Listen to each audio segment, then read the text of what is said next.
আসসালামু আলাইকুম সবাইকে স্বাগত জানাচ্ছি বাংলাদেশের সর্বপ্রথম পূর্ণাঙ্গ ডিজিটাল বই ইজি অ্যাকাউন্টিং বইয়ের সলিউশন ক্লাসে।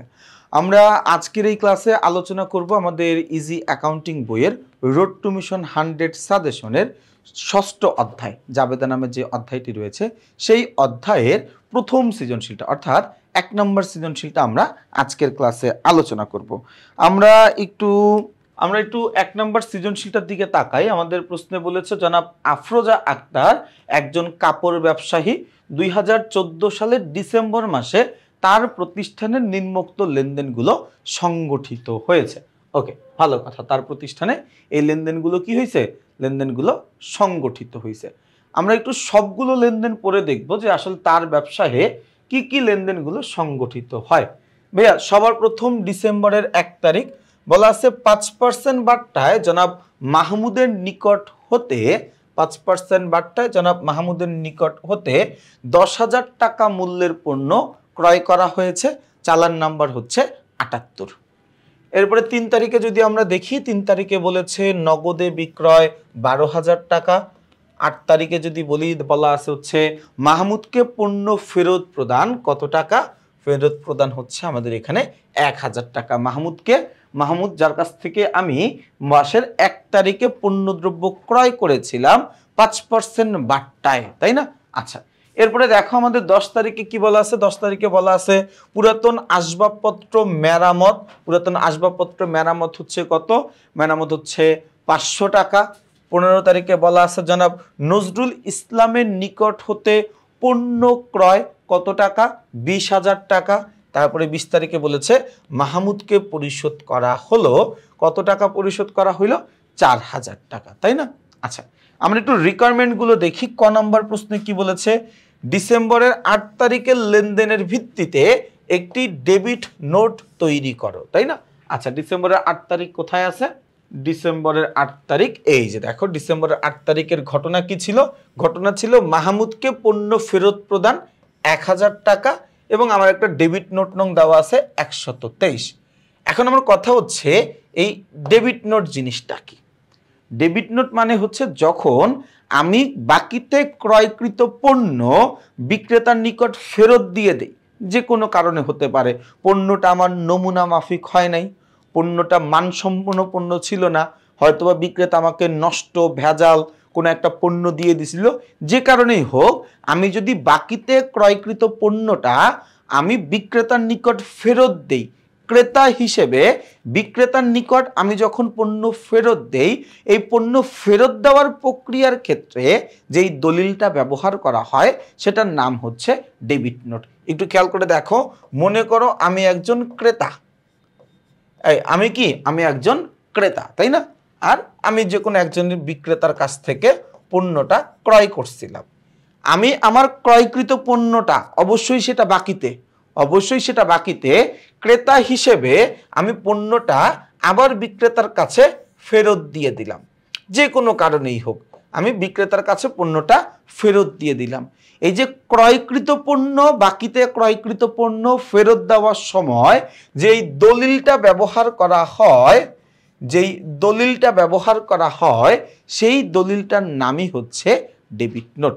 যেই দলিলটা ব্যবহার করা হয় সেটার নামই কি? Debit note. তাহলে আমরা ওই দলিলটা দিয়েই আসলে এখন কাজটা করব। তাহলে আমরা একটু প্রশ্নের দিকে যদি তাকাই, এই যে দেখো আমাদের ডেবিট নোটটা আসলে একটু মুখস্থের মতো, কারণ আমাদের জাস্ট ছকটা একটু মুখস্থ রাখতে হবে। ছকটা মুখস্থ রাখতে পারলে বাকি কাজ আমাদের জন্য সহজ। খেয়াল করে দেখো, আমরা ডেবিট নোটটা আমাদের ছিল কত? 123। প্রাপককে মানে ডেবিট নোটটা কে পাবে? যার কাছ থেকে আমি পণ্যটা ক্রয় করছিলাম সে পাবে, তাই না? তাহলে আমি পণ্য কিনছিলাম মাহমুদের কাছ থেকে, এই যে দেখো আমি মাহমুদের নাম লিখে দিলাম। কয় তারিখের লেনদেন ছিল? ডিসেম্বরের 8 তারিখ। এই যে দেখো ডিসেম্বরের 8 তারিখ লিখে দিছি। ওকে, এতটুকু বোঝা গেল। সূত্রের এই ঘরটা তোমরা চাইলে লিখতে পারো, যদি তোমাদের কাছে এটা কঠিন মনে হয় না লিখলেও হবে। না লিখলেও হবে। আমরা কি করছিলাম ভাইয়া? আমরা 1,000 টাকার পণ্য ফেরত পাঠানো হলো, অনুগ্রহপূর্বক উক্ত পণ্যের মূল্য আমাদের হিসাব খাত থেকে বাদ দিয়ে দিবেন। কত টাকার ভাইয়া? 1,000 টাকার। কত টাকার? 1,000 টাকার, তাই না? আচ্ছা, এইখানে কি হয়েছিল ভাইয়া? দেখো, আমি যখন পণ্যটা ক্রয় করছিলাম আমি যখন পণ্যটা ক্রয় করছিলাম তখন আমাদের এই যে 5% বাট্টা, আমি যখন পণ্যটা ক্রয় করছিলাম তখন আমাদের 5% বাট্টায় পণ্যটা কিনতে হয়েছিল। 5% বাট্টায় মানে কি জানো, আমি এই 10,000 টাকার পণ্য কিনছি, 5% বাট্টায় মাহমুদের নিকট থেকে 10,000 টাকার পণ্য ক্রয় করা হয়েছে। তো ভালো কথা, আমি 10,000 টাকার পণ্য কিনছি, এই 10,000 টাকার মধ্যে আমি তারে কি করে দিচ্ছি, 1,000 টাকার পণ্য ফেরত দিয়ে দিচ্ছি। এই 10,000 টাকার মধ্যে আমি তারে কি করতেছি, তারে আমি 1,000 টাকার পণ্য ফেরত দিয়ে দিচ্ছি। কি করে দিচ্ছি, ফেরত দিয়ে দিচ্ছি, তাই না? তো এই যে আমি 10,000 টাকার পণ্যটা যখন কিনছিলাম তখন আমার কি করা লাগছে ভাইয়া, 5% বাট্টা দিতে হয়েছে, তাই না? তার মানে আমি পণ্য 10,000 টাকারই কিনছি, কিন্তু আমার তাকে পরিশোধ করতে হয়েছে 10,000 টাকা থেকে 10,000 টাকার 5% বাদ দিতে হবে। তার মানে টাকা আসবে হচ্ছে 9,500 টাকা। আচ্ছা, তাহলে এখানে আমার থাকে কত ভাইয়া, 9,500 টাকা। তাহলে খেয়াল করে দেখো, আমি 10,000 টাকার পণ্যই কিনছিলাম, কিন্তু 5% বাট্টার ফলে আমার পরিশোধ করতে হয়েছে কত, 9,500 টাকা। ঠিক একই রকম ভাবে আমি যখন তাকে 1,000 টাকার পণ্য ফেরত দিচ্ছি, আমি কেনার সময় যেমন বাট্টা সহ কিনছিলাম, মানে বাট্টা পেয়ে বা ছাড় পেয়ে পণ্য কিনছিলাম, ফেরত দেওয়ার সময়ও ঠিক একইভাবে এই 5% টাকা ছাড় দিয়ে তারপরে কিনতে হবে। তার মানে কি ভাই, আমি যদি ছাড় দিতে চাই তাহলে আমার এখান থেকে বাদ দিতে হবে, বাদ 5% বাট্টা, বাদ 5% বাট্টা। কত আসে 5%, 1,000 টাকার 5% আসবে হচ্ছে 50 টাকা, তাই না? তাহলে এই জায়গা থেকে আমি কি করব, 50 টাকা বাদ দিব, বাদ দিলে আমার উত্তর আসবে হচ্ছে 950 টাকা। এই উত্তর আসবে কত, উত্তর আসবে হচ্ছে 950 টাকা। তাহলে এইখানে আমরা লিখে দিব 950 টাকা মাত্র, তাই না? আমাদের যেহেতু ডেবিট নোট, এখানে একজন ক্রয় ব্যবস্থাপকের স্বাক্ষর দিতে হবে, আমরা এখানে একজন ক্রয় ব্যবস্থাপকের স্বাক্ষর ব্যবহার করব। খুব সহজেই কিন্তু কি আমরা চাইলে এই প্রশ্নগুলো সমাধান করে ফেলতে পারি। ওকে, এরপরের প্রশ্নটা আমরা দেখি। খ নম্বর প্রশ্নে কি বলা আছে, বলা আছে উপর্যুক্ত লেনদেনের ভিত্তিতে জনাব আফরোজা আক্তারের ক্রয় জাবেদা প্রস্তুত করো।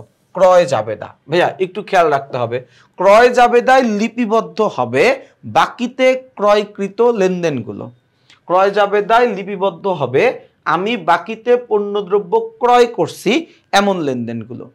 আমি বাকিতে ক্রয় করছি এমন লেনদেনগুলো কই আসবে, ক্রয় জাবেদায় লিপিবদ্ধ হবে। তাহলে আমরা একটু খুঁজি বাকিতে ক্রয়কৃত লেনদেনগুলো কি আছে।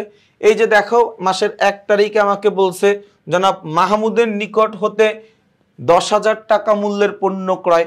ক্রয় বিক্রয়ের সময় যদি কোনো ব্যক্তি বা প্রতিষ্ঠানের নাম উল্লেখ করা থাকে তাহলে আমরা ধরেই নেই ওই লেনদেনটা বাকিতে হইছে, লেনদেনটা বাকিতে হইছে। তাহলে এইটাও কি আমাদের একটা বাকিতে ক্রয়কৃত লেনদেন। এরপরে যদি আমরা আরেকটু নিচের দিকে আসি, নিচের দিকে আসলে 15 তারিখের একটা লেনদেন আমরা পাবো, যারা নজরুল ইসলামের নিকট হতে 20,000 টাকার পণ্য ক্রয়। এখানেও একজন ব্যক্তির নাম উল্লেখ করা আছে। ক্রয় বিক্রয়ের সময় কোনো ব্যক্তির নাম উল্লেখ করা আছে মানেই লেনদেনটা আমার বাকিতে হয়েছে। এছাড়া আমার আর কোনো লেনদেন এরকম নাই যেটা হচ্ছে আমার বাকিতে ক্রয় করছি। তাহলে এই দুইটা লেনদেন নিয়েই আমরা কি করব, একটা ক্রয় জাবেদা প্রস্তুত করব। ওকে, ক্রয় জাবেদার ছকটা আমাদেরকে মুখস্থ রাখতে হবে। ক্রয় জাবেদার ছকটা আমরা কষ্ট করে একটু মুখস্থ করে ফেলবো। ছকটা হচ্ছে তারিখ, ক্রেডিট হিসাব খাত, শর্ত, চালান নম্বর, সূত্র, ক্রয় হিসাব ডেবিট, পাওনাদার হিসাব ক্রেডিট। আচ্ছা, লেখার সময় এই যে দেখো ভাইয়া, ডিসেম্বরের 1 তারিখ, ডিসেম্বরের 1 তারিখে কি করছিলাম, 5% বাট্টায় জনাব মাহমুদের নিকট হতে পণ্য ক্রয় করছিলাম। 5% বাট্টায় কত টাকার, 5% বাট্টায় হচ্ছে 10,000 টাকার পণ্য কিনছিলাম। তাহলে ভাইয়া এই যে 10,000 এই জায়গা থেকে বাদ দিয়ে দিতে হবে আমার 10,000 টাকারই 5%, তাই না? 10,000 টাকা থেকে বাদ দিতে হবে 10,000 টাকার 5%। তাহলে এখানে আসবে কত, আসবে হচ্ছে 9,500 টাকা। তাহলে এই যে ভাই আমরা লিখছি 9,500, আমাদের যে চালান নাম্বার ছিল ওইটাও আমরা লিখলাম। এরপরে কি ছিল ভাইয়া, এরপরে আমার ছিল জনাব নজরুল ইসলামের নিকট হতে 20,000 টাকার পণ্য ক্রয়। চালান নাম্বার 109। তাহলে এই যে দেখো জনাব নজরুল ইসলাম, ক্রেডিট হিসাব খাত সবার নাম দিচ্ছি কেন, দেখো আমি যদি বাকিতে পণ্য ক্রয় করি, ক্রয় হিসাব তো সব সময়ই ডেবিট, বাকিতে কিনলেও ডেবিট, নগদে কিনলেও ডেবিট, ব্যাংকের চেকের মাধ্যমে কিনলেও ডেবিট, তাই না? তো বাকিতে তো আমি পণ্য কিনছি, ডেবিট হবে, ক্রয় হিসাব ডেবিট হবে। তাহলে ক্রেডিট হবে কে? বিভিন্ন পাওনাদারেরা। এই জন্য এখানে আমরা ক্রেডিট হিসাব খাত ব্যবহার করি এবং পাওনাদারের নাম আমরা লিখি, তাই না? আচ্ছা, যেহেতু নজরুলের কাছ থেকে কোনো বাট্টা কোনো কিছু ছিল না, তাহলে 20,000 টাকার 20,000 টাকাই লিখবো। তাহলে ভাইয়া যদি দুইটা আমি যোগ করে দেই কত আসবে? 20,000 আর 9,500 যোগ করলে 29,500 টাকা। 29,500 টাকা। আমার কথাটা কি বুঝা গেছে ভাইয়া? তাহলে দেখো খ নম্বর অঙ্কটাও কিন্তু যেমন সহজ ছিল তেমন কিন্তু সুন্দর একটা অঙ্ক ছিল। তাহলে আমরা ওইটাকে কি বলে, খ নম্বর অঙ্কটাও করে ফেলতে পারলাম। গ নম্বর অঙ্কে বলেছিল জাবেদা করতে, আমরা জাবেদা করব, বাট আমি এই জায়গায় জাবেদা করব না, আমি তোমাদেরকে নিজে সবগুলো জাবেদা করে এরপরে তোমাদেরকে দেখাবো। আচ্ছা, তাহলে আমরা আগে এটা একটু মুছে নেই যা যা ছিল।